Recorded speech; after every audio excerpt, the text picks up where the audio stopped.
കോൺഗ്രസിനെതിരെ വിമർശനവുമായി വീണ്ടും പ്രധാനമന്ത്രി നരേന്ദ്രമോദി. വയനാട് സീറ്റ് വിജയിക്കാൻ രാജ്യവിരുദ്ധ സംഘടനയായ PFIയെ കൂട്ടുപിടിച്ചു.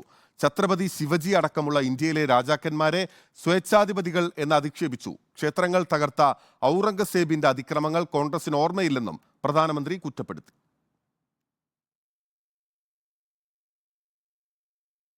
यही वही कांग्रेस के जो है जिसने वोट के लिए PFI देश विरोधी संगठन, ऐसे PFI आतंकी संगठन का चुनाव में मदद करने के लिए वायनाड में एक सीट जीतने के लिए आप उसको सरेंडर कर रहे हो। कांग्रेस के शाहजादे ने छत्रपति शिवाजी महाराज, कित्तूर की रानी चिन्नम्मा जैसे महान व्यक्तित्व का अपमान किया है। कांग्रेस को औरंगजेब के अत्याचार याद नहीं आते, जिसने हमारे सैकड़ों मंदिरों को तोड़ा, अपवित्र किया। कांग्रेस तो औरंगजेब का गुणगान करने वाली पार्टियों के साथ खुशी से गठबंधन करती है। ശരത് കെ ശശിയാണ് വിവരങ്ങളുമായി ചേരുന്നത് ദില്ലിയിൽ നിന്ന്. ശരത്ത്, കഴിഞ്ഞ ദിവസം രാജസ്ഥാനിലും പിന്നീട് ഗുജറാത്തിലുമെല്ലാം നടത്തിയ പരാമർശങ്ങൾ ആവർത്തിക്കുകയാണ് മറ്റൊരു തലത്തിൽ നരേന്ദ്രമോദി. എനിക്ക് തോന്നുന്നത് മഹാരാഷ്ട്രയിലായിരിക്കും ഛത്രപതി ശിവാജിയും ഔറംഗസേബും എല്ലാം പരാമർശിക്കപ്പെട്ടിട്ടുള്ള ഈ പ്രസംഗം. വയനാട് സീറ്റ് ജയിക്കുന്നതിന് വേണ്ടി കോൺഗ്രസ് ഇത്തരം കാര്യങ്ങളെല്ലാം ഉന്നയിക്കുന്നു എന്നുള്ളതാണ് മോദി ആരോപിക്കുന്നത്. എന്തൊക്കെയാണ് പ്രധാനമന്ത്രി പറഞ്ഞത്? വിശദാംശങ്ങൾ.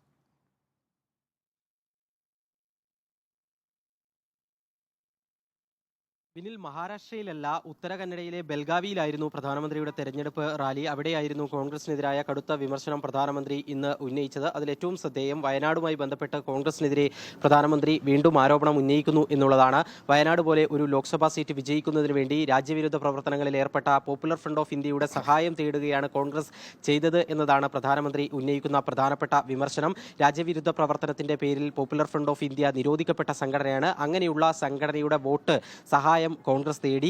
അങ്ങനെ നിരോധിക്കപ്പെട്ട ഒരു സംഘടനയ്ക്ക് മുൻപിൽ കോൺഗ്രസ് കീഴടങ്ങി എന്നതാണ് പ്രധാനമന്ത്രി ഉന്നയിക്കുന്ന വിമർശനം. അവരുടെ പ്രവർത്തകരുടെ സഹായം കോൺഗ്രസ് തേടിയെന്നും വയനാടുമായി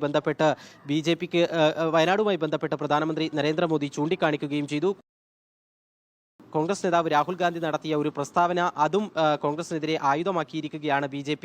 കഴിഞ്ഞ ദിവസം രാഹുൽ തെരഞ്ഞെടുപ്പ് റാലിയിൽ പ്രസംഗിച്ചത് ഇന്ത്യയിലെ രാജാക്കന്മാർ അവർക്ക് എന്താണോ ഇഷ്ടമെന്ന് തോന്നുന്നത് അത് പിടിച്ചെടുക്കുന്ന സമീപനമായിരുന്നു എന്ന് കഴിഞ്ഞ ദിവസം രാഹുൽ ഗാന്ധി പ്രസംഗിച്ചിരുന്നു. ഭൂമി താല്പര്യപ്പെട്ടാൽ ആ ഭൂമി രാജാക്കന്മാർ പിടിച്ചെടുത്തിരുന്നു എന്നതടക്കം രാഹുൽ അദ്ദേഹത്തിന്റെ പ്രസംഗത്തിൽ പരാമർശിച്ചിരുന്നു. ഇത് രജപുത്തുകളെ അപമാനിക്കലാണ് എന്നതായിരുന്നു BJP ഉയർത്തിക്കൊണ്ടുവന്ന വിമർശനം. അതിന്റെ തുടർച്ചയിലാണ് ഇപ്പോൾ പ്രധാനമന്ത്രി ഇന്ത്യൻ രാജാക്കന്മാരെ കോൺഗ്രസ് അപമാനിച്ചു എന്ന വിമർശനം ഉന്നയിച്ചിരിക്കുന്നത്. ഇന്ത്യയിലെ രാജാക്കന്മാരും മഹാരാജാക്കന്മാരും എന്ന് പറയുമ്പോൾ ഛത്രപതി ശിവജിയും അതുപോലെ തന്നെ റാണി ചിന്നമ്മയും ഉൾപ്പെടെയുള്ളവരാണ്. അവരൊക്കെ തന്നെ ഈ രീതിയിൽ ഭൂമി പിടിച്ചെടുത്തവരാണ് എന്ന രീതിയിലുള്ള അപമാനകരമായ, അധിക്ഷേപകരമായ പരാമർശമാണ് കോൺഗ്രസ് നേതാവിന്റെ ഭാഗത്തു നിന്നും ഉണ്ടായത്. അതേ കോൺഗ്രസ് നേതാവിന് ഔറംഗസേബ് ഈ രാജ്യത്ത് നടത്തിയ അതിക്രമങ്ങളെക്കുറിച്ച് ഓർമ്മയില്ല.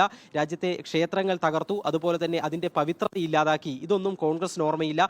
ഔറംഗസേബിനെ ആരാധിക്കുന്ന വിവിധ രാഷ്ട്രീയ പാർട്ടികളുമായി കോൺഗ്രസ് സഖ്യമുണ്ടാക്കിയെന്നും പ്രധാനമന്ത്രി വിമർശിക്കുകയും ചെയ്തു.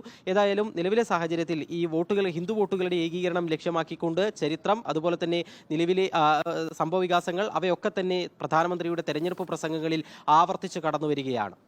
ഓക്കെ.